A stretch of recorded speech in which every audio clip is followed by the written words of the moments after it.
pack of Hell's Angels going by, people are going to want to look. Next thing you know, cars. Because they're just staring at us and not paying attention to stop traffic. If you wanted to break the law on an everyday norm, you should have joined a street gang. That's what they're known for. That's what they do.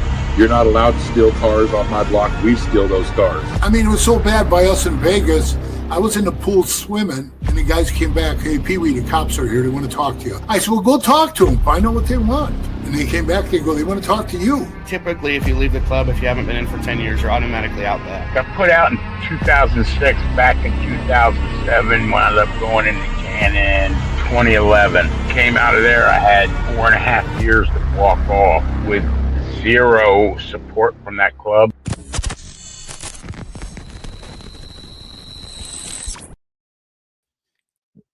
Welcome to this episode of Chatting with Staxx. I'm your host, Bill Staxx, and today we're going to talk about a bunch of different things. We're going to go to Australia, Canada, and a bunch of other places.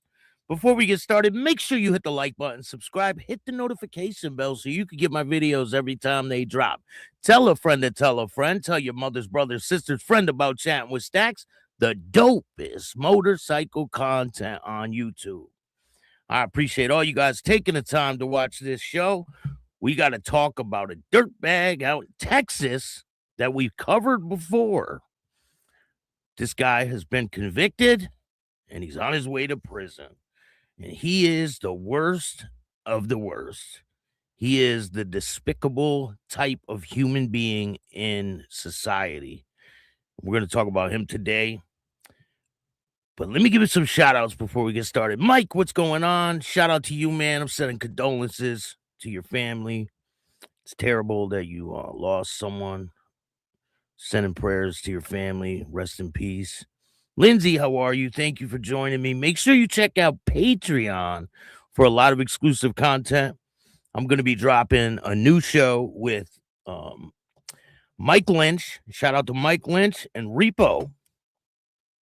We're bringing some people together to tell some pretty wild stories.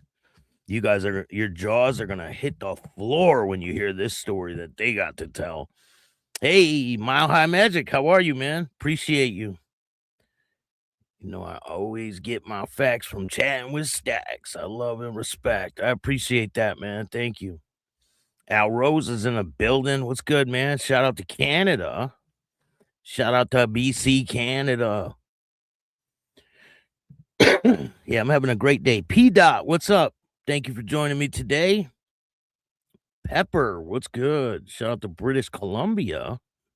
Virginia Chaos is in the house. CT Illy, what's good? Jason, how you doing? Ken is in the house. Pops the Clubber, good morning. CMC is in the building. Thank you for joining me today. Rob, what's good?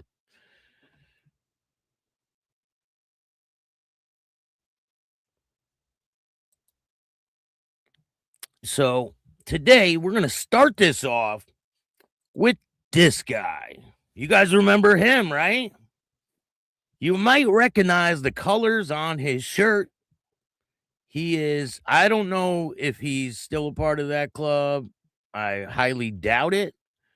But he is a former bandito.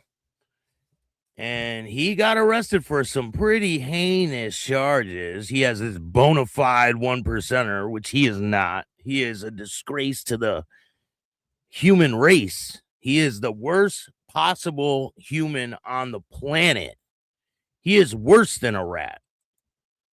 So he has been convicted.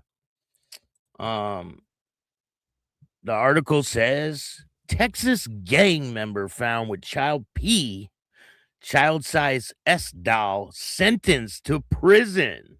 U.S. District Court judge. Hold on, damn it. What the hell? Hold on a second. I gotta find this shit. This guy ain't gonna survive in prison. He's gonna be in Texas prison.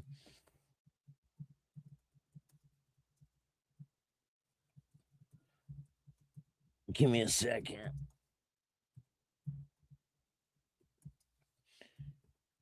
He will not survive in a Texas prison with those charges. Absolutely not. So he has been found guilty. Let me read the first article that came out about him, and then we'll get back to this.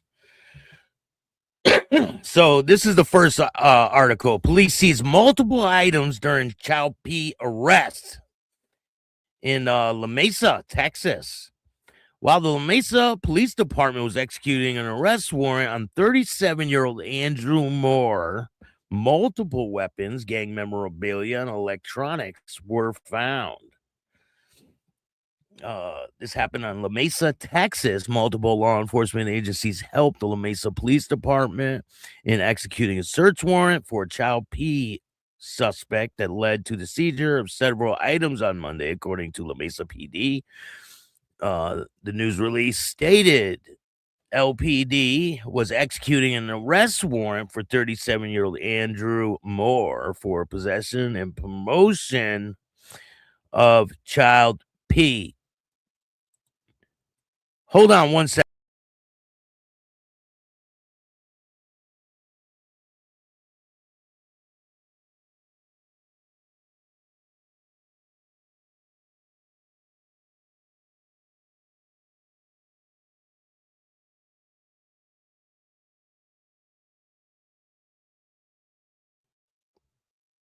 My bad for the inconvenience. So this guy, he was arrested for possession, promotion with intent to distribute. After Moore was arrested, the SWAT and detectives executed a search warrant at Moore's home. There, police say multiple weapons, gang memorabilia, electronics were seized, and there's pictures, but I can't show them to you on here because of, the guidelines here. So detectives were assisted by anti-gang unit due to Moore's affiliation with the Mongols Motorcycle Club. The agency assisted in executing a search warrant. Texas Department of Safety Highway Patrol, Texas Rangers, whole bunch of places, right? So Digital Darkness, Texas gang member sentenced to child P exploitation investigation. 38-year-old man from La Mesa has been sentenced in federal court after investigators uncovered child P and child size S doll during search of his home. Evidence, the judge said, painted a deeply disturbing picture of intent and behavior.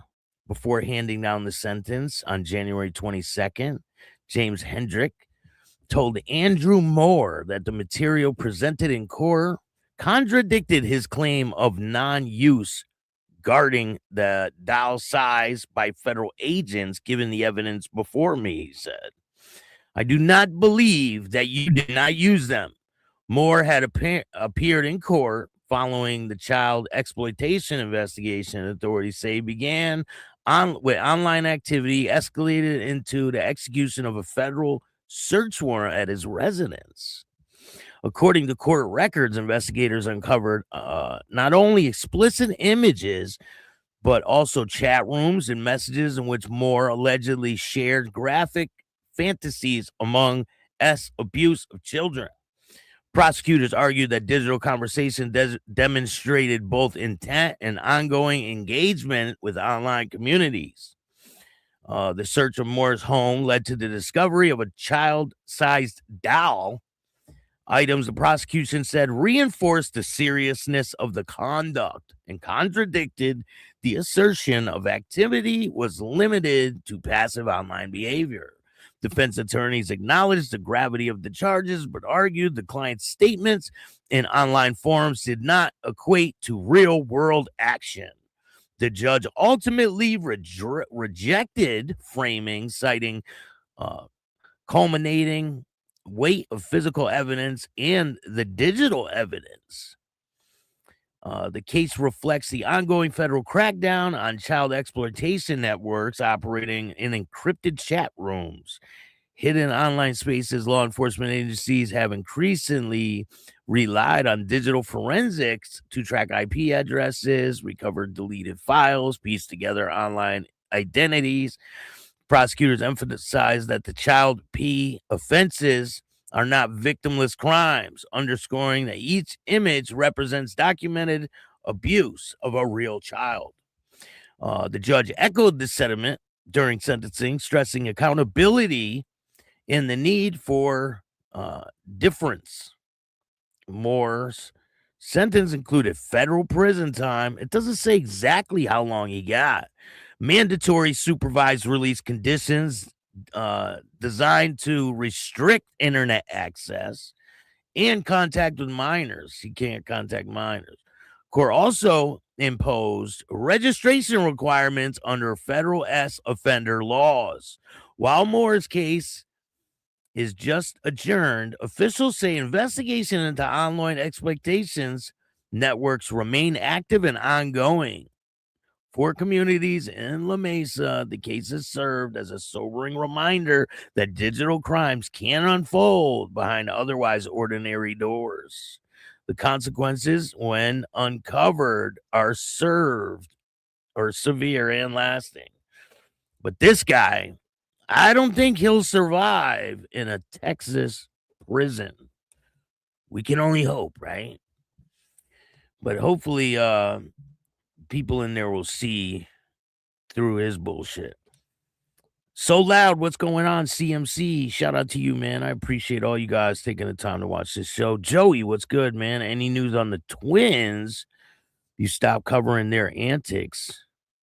Nah, I haven't really. I got something coming out about them very soon. Gravy Train, what's good? Big Lock Joker, how you doing? Shout out to you. Thank you for joining me today. I appreciate all you guys. We are growing massively. We're at 22,800 subscribers, and that's all thanks to all of you that watch this show. And I have new merch on the way. I got some new designs coming. This is one of them. Remember, don't be a bitch. And then we got this one. Trigger warning. This presentation may contain material some participants may find distressing or disturbing. Chatting with Staxx. And then we got the Start Your Own Fucking Podcast. And I got the thing that really puts it into the fabric. So it's not like, it doesn't feel like a fucking iron-on type of patch. It's like in the fabric. So trying to give you guys quality. And I got a couple like this. One of them's yellow. And it says tell a friend to tell a friend with flames. It's pretty dope. And then I got this one. So there's going to be a bunch of different ones for you guys to pick from. So I will be bringing you that very soon. So we're here to talk about this guy. He is a Mongol member, pretty high-ranking Mongols member. And he is out of Australia, Queensland. The king of the concrete jungle, how Mongols Motorcycle Club boss Maurice Sabu fell from power to maximum security cell. 4 years, Maurice Sabu moved through the underworld like a phenom executive, disciplined, deliberate, and insulated by layers of loyalty.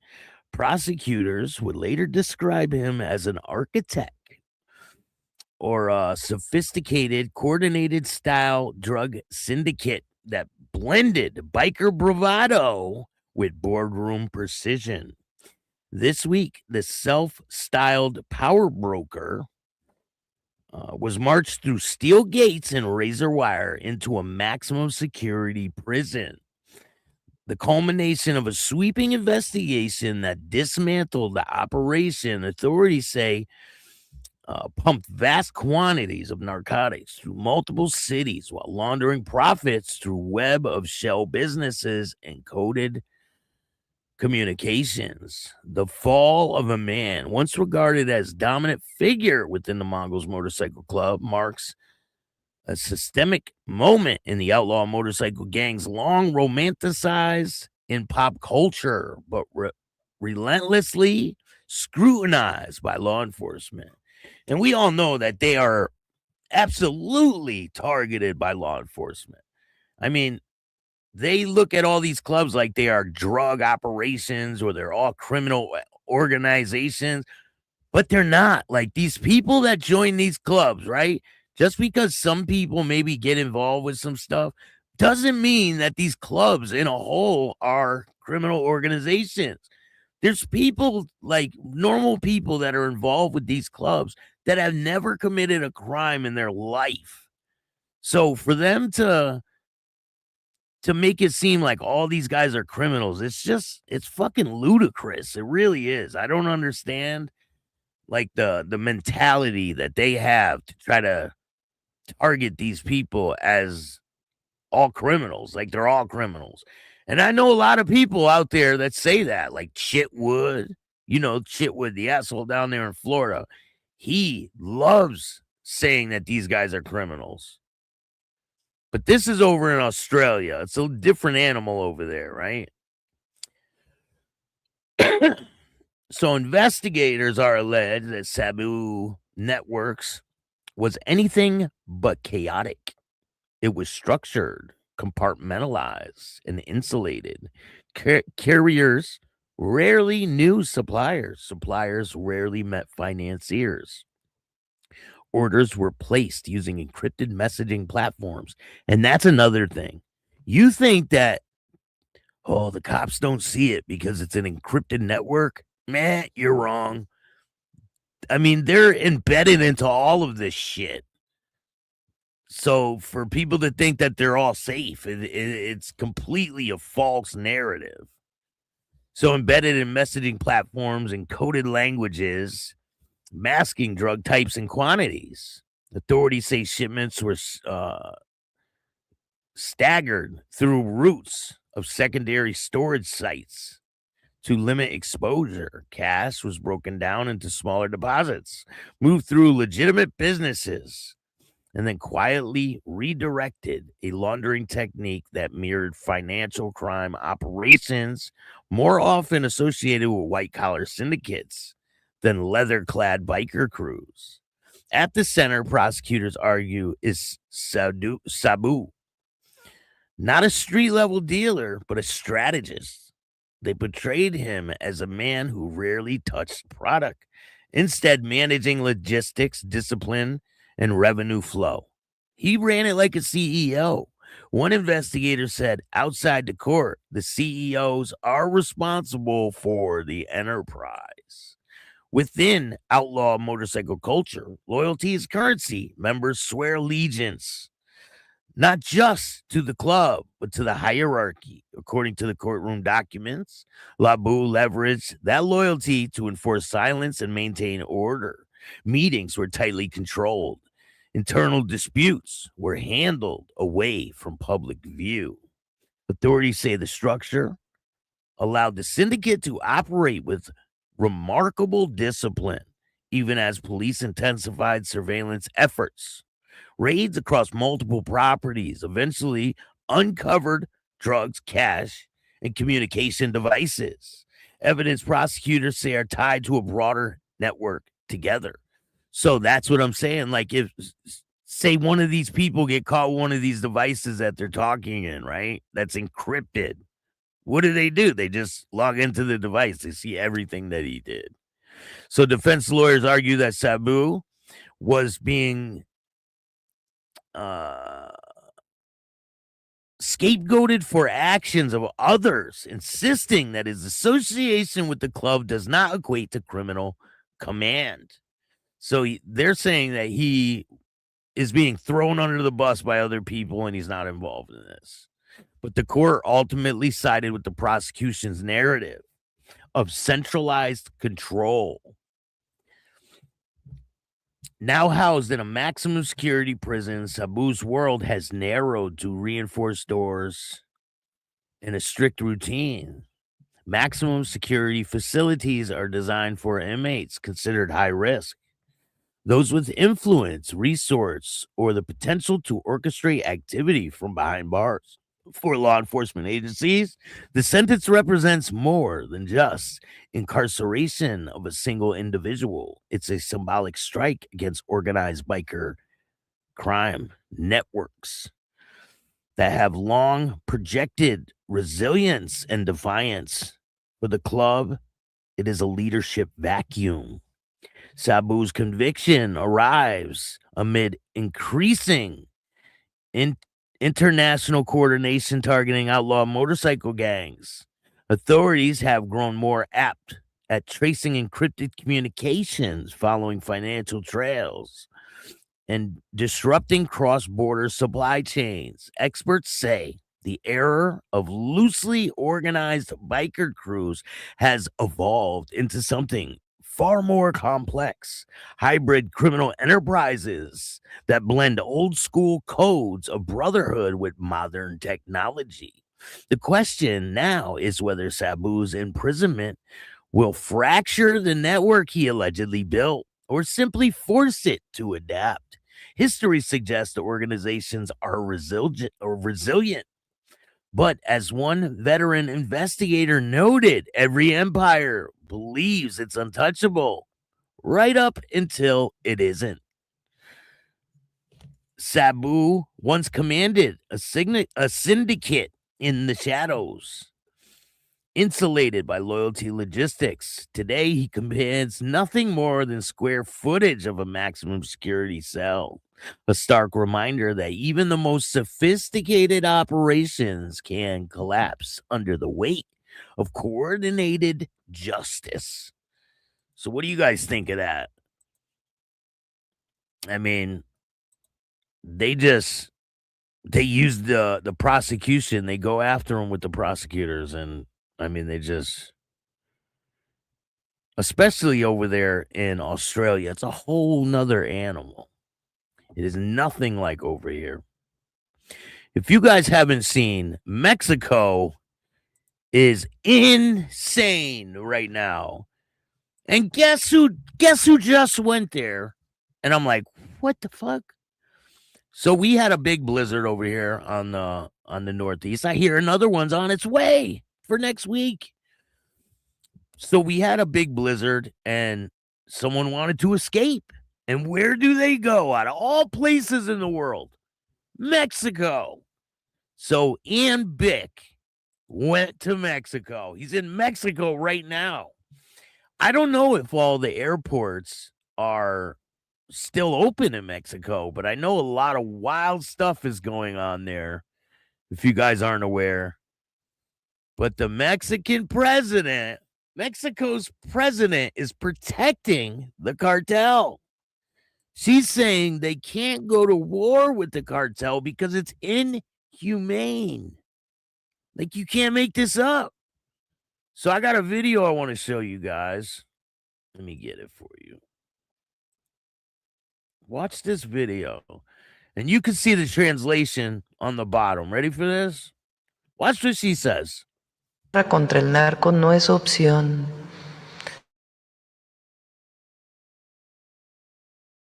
No es opción. Primero, porque está fuera del marco de la ley.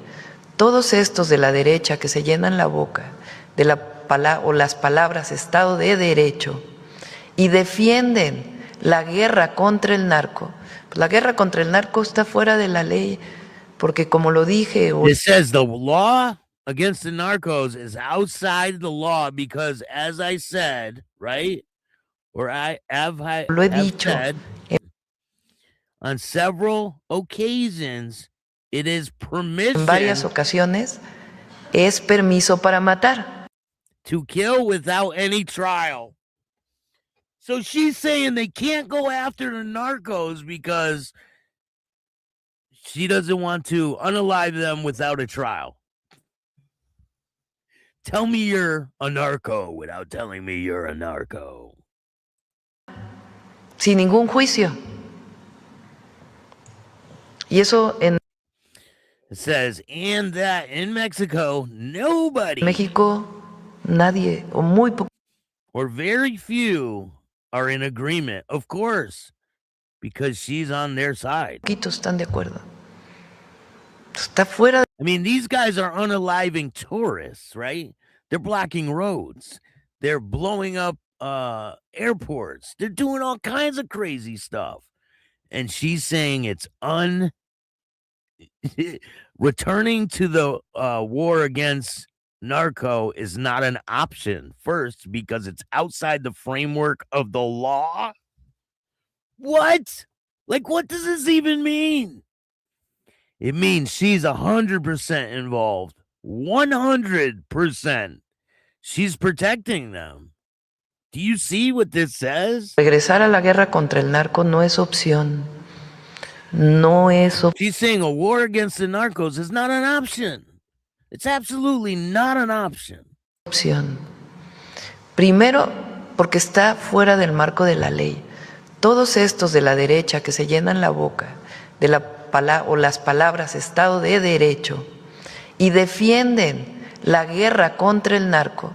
Pues la guerra contra el narco está fuera de la ley, porque como lo dije o lo he dicho en varias ocasiones, es permiso para matar, sin ningún juicio. What about when they unalive tourists without a trial? Like, yeah, what should you do? Like, it's insane. It makes no sense. She is 100% a part of it. Y eso en México nadie o muy poquitos están de acuerdo. She needs to be next to El Chapo. Está fuera del marco de la ley. Y segundo, no sirvió de nada más que para aumentar los homicidios en México. Increase the homicides in Mexico. Y el nivel de violencia. Entonces, estos llamados autoritarios, porque son autoritarios. This is called authoritarian. This bitch has lost her fucking mind. Lost her mind. Autoritarios. Es ir hacia el fascismo. Yeah, no. She's out of her mind. Literally out of her mind. Like, it's straight all out. Mike, what's up? It's an all out war right there, right now. And she will not accept the help from the US. That's what she says. For those of cartel inflicts and others is horrendous. 100%. And she's saying that you can't go after them and unalive them without a trial. Crazy. So how many people in the chat are going to comment make you angry? How you doing? How many people in the chat are going to Bike Week? It's coming up very soon. It's in a couple days. I think 4 days, right? So if you're on your way to Bike Week, I seen this ramp. It's pretty cool. You can put it in the back of a pickup truck. And you guys know it's hard as hell to get a Harley in a pickup truck, especially like a heavy bike, like a big Dyna or a bigger bike, a Road Glide. Like, you got to pick it up into a pickup truck or put it like a fucking ramp, some sketchy ass ramp going up into a pickup truck, right? So I came across this online and I wanted to show you guys. I thought it was cool.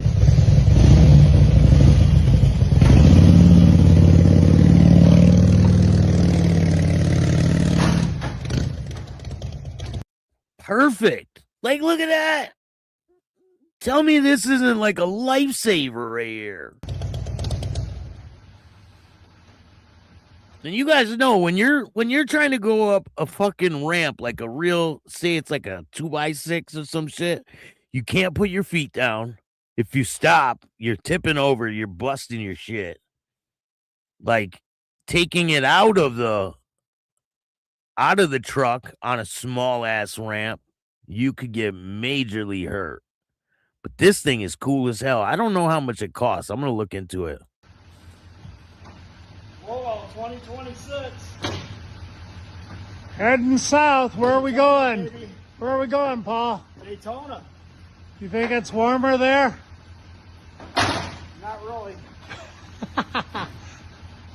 Not really, but we're going to be there soon enough. Getting ready to go from Michigan.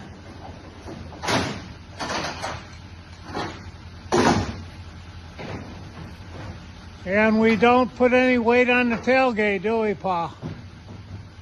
Look at that. They're about $500, it says. Perfect. There we go.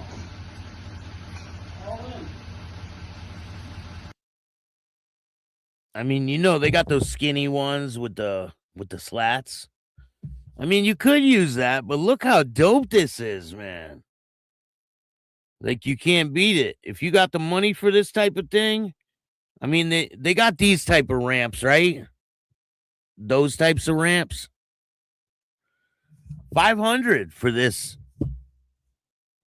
ramp.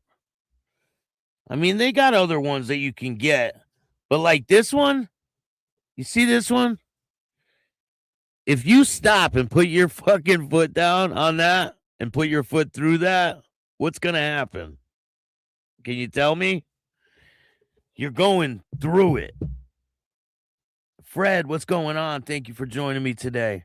I know this is a real dope thing. It is a fair price, about $500.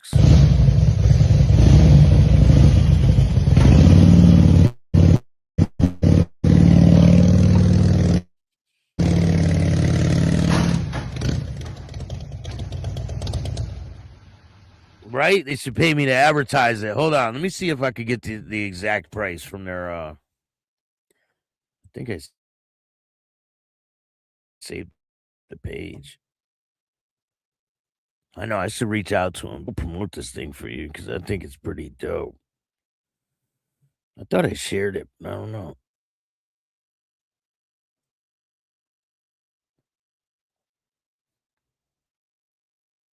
I'll find it. I'll find it and do a show about it. Ads are coming soon, Staxx. Shit. I got ads already, man. I got a couple things like that. Whoa, 2026. I know. I'd like to see him back it off too, right? But I mean, you could put your feet down though, so that's what makes it awesome. Like you could put your feet down, and you're not gonna fuck yourself up.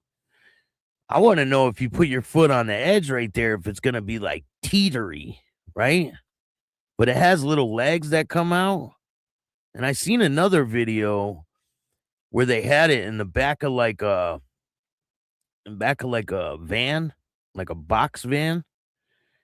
And it was pretty dope, man. You could close the doors and everything. This one sticks out the back of the pickup truck, right?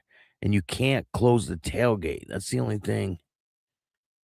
If you have a bigger type of tailgate, maybe you could close it. Not really, but we're going to be there soon enough. Getting ready to go from Michigan.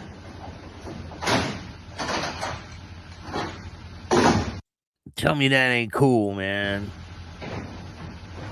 And we don't put any weight on the tailgate, do we, Pa?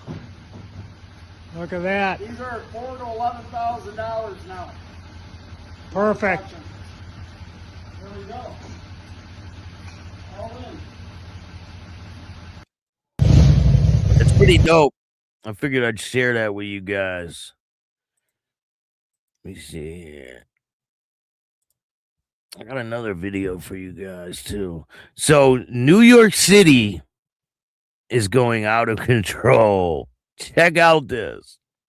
Check out what these dudes.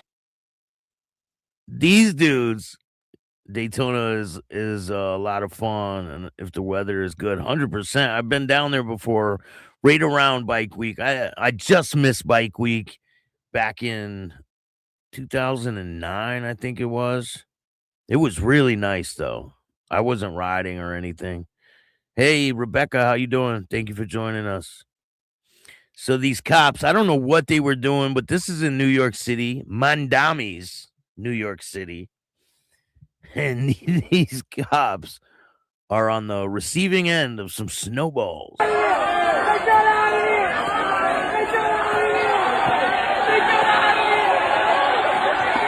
There's another video, and one of them gets pegged right in the face. Watch, they're running. Did you see that girl just got hit in the back of the head? What's They got her right in the back of the head, that girl right there. See her? Damn, just hit her. You seen that? They're all holding their head. Look at all these people throwing snowballs at them.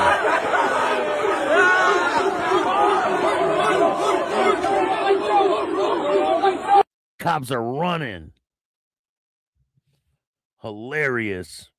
So another video I got sent, right? This is wild. So this is out of Minnesota. So you're driving down the highway in Minnesota in damn near blizzard conditions, and this is what you see. Imagine this. This dude just pulled over in this blizzard on 94 East to get out and pray. I respect his dedication, but that's not the time or the place. I guess they have to pray. Listen, I'm with everyone's religion. The right to practice religion. I mean, that's a fair thing, right? People shouldn't be impeded on their right to practice religion. But who thinks that it's okay to get out of the car in a damn blizzard during rush hour to pray on the side of your car? That's probably the most dangerous thing to do. This dude just pulled over in this blizzard on 94 East to get out and pray. I've seen it all. It's stop and go. There's cars in the ditch. It's 5 o'clock and he's praying on the side of 94. I mean, I guess they have to pray certain times, right? 5 times a day. And that whole loudspeaker stuff where everybody has to hear, I don't think that's right. I think that's impeding on other people's privacy and their, why are you putting that on other people that then play Christian hymns on the speakers? How come Christians can't do it? It makes no sense. What it is domination and control. They want you to know that they're there and that you have to deal with it. And that's crazy. They do it in New York City now 5 times a day, I believe. I know a couple people in New York City. I haven't asked them about that. If anyone's in the chat that's from New York City, do you hear that stuff 5 times a day? Like, do you really? So in another story that we covered a while back, bar fight that happened, the Finks Motorcycle Club member denies orchestrating pub brawl at Meriwether at Shoal Bay. The late summer crowds in 2 of New South Wales' most picturesque coastal pubs is expecting cold drinks and ocean breeze and not chaos. But after separate brawls erupted at Shoal Bay in Meriwether, police quickly turned their focus to alleged links with members and associates of the Finks Motorcycle Club, one of Australia's most recognizable outlaw motorcycle gangs, it says. Now, those accused are pushing back, flatly denying that they orchestrated or instigated the violence that left patrons shaken and venues under scrutiny. 2 nights, 2 coastal hotspots. The first altercation unfolded at Meriwether, a Newcastle beachside suburb better known for surfers and Sunday sessions. Then flashing police lights. Witnesses described raised voices, escalating into shoving, and then punches, sending glasses crashing to the floor as security staff scrambled to intervene. Weeks later, a similar scene played out at Shoal Bay, a holiday hub in Port Stevens. I covered these brawls when they first transpired. I believe I had video of it on Patreon. So if you guys want to check it out, go check it out. I think there's video of this brawl on Patreon. It's popular for families and tourists. Patrons reported a tense atmosphere before the confrontation spilled across the bar area and into the street. Police allege individuals present on both incidents had connections to the Finks or they were known associates. We didn't start it, they said. Through legal representation, several accused have denied causing or coordinating disturbances. Defense lawyers argue that their clients were present socially and became entangled in the situation that escalated far beyond their control. They did not organize a fight. They did not attend with the intention of violence. One defense counsel told the court, emphasizing the presence in a venue does not equate to culpability in a broader melee. The men were contesting the claims that the incident was prearranged or connected to an internal biker rivalries. The Finks Motorcycle Club carries long-standing reputation in Australia, often associated by authorities with organized crime investigations. The reputation, legal observers note, can loom large in court proceedings, even when specific allegations center on public disorder rather than complex criminal enterprises. Experts in criminal law say juries and magistrates must carefully separate brand from behavior. Outlaw motorcycle clubs are highly visible, one legal analyst explained. But the legal question isn't who someone rides with, but actually what they did. But a lot of times that's not the case. People will be convicted just because of their association with a certain club. So the New South Wales police have maintained a sustained focus on outlaw motorcycle gangs, utilizing consorting laws and high visibility operations to disrupt gatherings.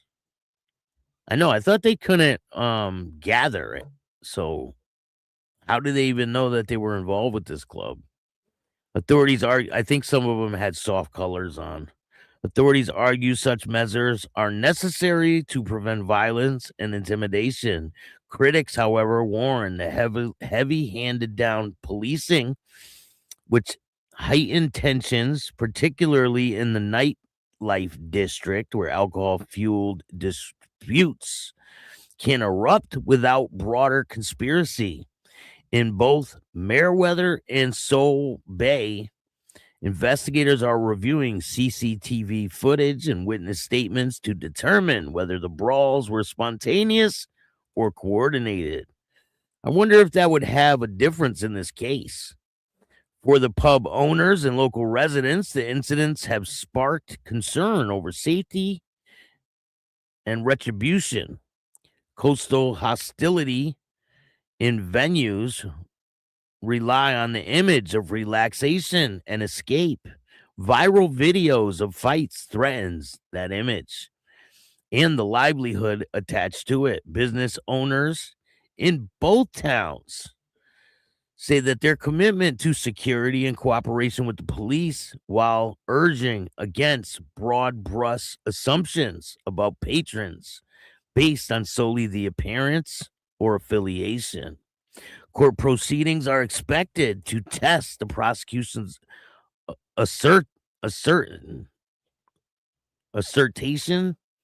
that the brawls were not isolated scuffles, but linked through shared participants and intent. Defense teams insist that evidence will show no orchestrated plan, only chaotic nights amplified by social media and notoriety of those involved. For now, the accused remain imminent that they did not cause the fights.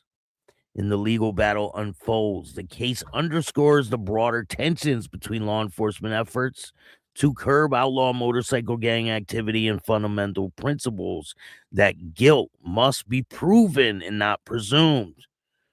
In towns defined by sun and surf, the coming months may determine whether these incidents were merely barroom chaos or something more deliberate under the surface. So what do you guys think? No, I didn't get the trophy yet. I'm still waiting on the damn trophy, but I'll get it soon.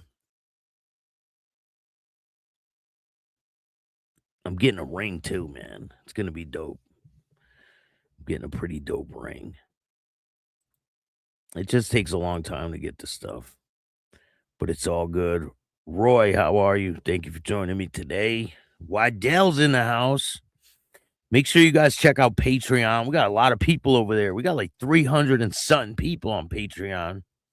Go subscribe to Patreon. I can't stress it enough. If you want to see the new videos first, go over there. You will not be disappointed. The next video I'm going to be dropping is with Repo and Mike Lynch, and they got something wild to tell you. I'm not going to let it out yet. Just wait till you see the video. It's pretty insane.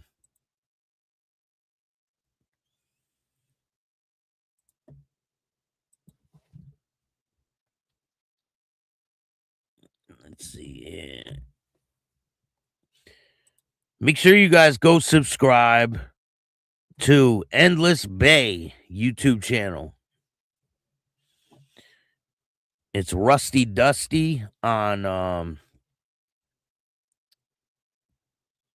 Facebook.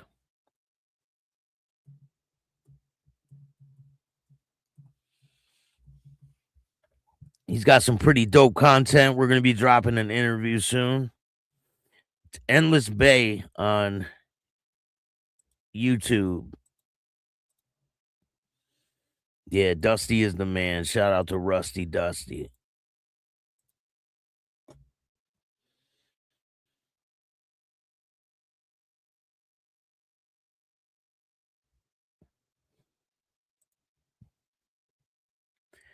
And I got another interview dropping. Wait till you see this one. With the Sergeant of Arms from the Satan's Choice Motorcycle Club from the United States. So stay tuned for that one. It's a good interview. Make sure you guys subscribe to Rusty Dusty. Tell him that Staxx sent you. Thank you guys all for joining me today. There's a lot of interviews going to be dropping. Make sure you check out Milk's interview tonight. I think it's part 4, part 5 dropping. And these are longer interviews. They're like 20 to 30 minutes because I did 3 hours with Milk. And it's a good interview. We talk about a lot of stuff. Tonight, let me tell you which one it is. Part 4 is tonight. So stay tuned for that. 10 o'clock. You guys already know. Tomorrow, I'll have another great show for you guys. I am fairly new to the YouTube experience, but we'll look into Patreon Staxx. Thanks for the great content. Thank you. I appreciate you guys taking the time to watch this show. I really do. I got a lot more content on the way. I'm going to keep bringing you guys the dopest content on the internet, not just YouTube. Here, I'll drop a link for Patreon. We got 374 people on Patreon. This is the main place to get good content, all right? Check out Patreon, subscribe. It's only like $2. I think it's $2 a month.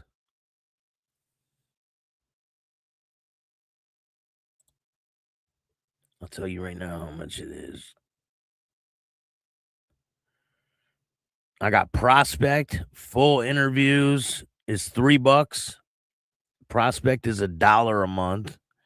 And the Inside Scoop, where you get the full experience, is $5 a month. So stay tuned. I appreciate all you guys. If you guys like this show, hit the like button, subscribe, hit the notification bell so you can get my videos every time they drop.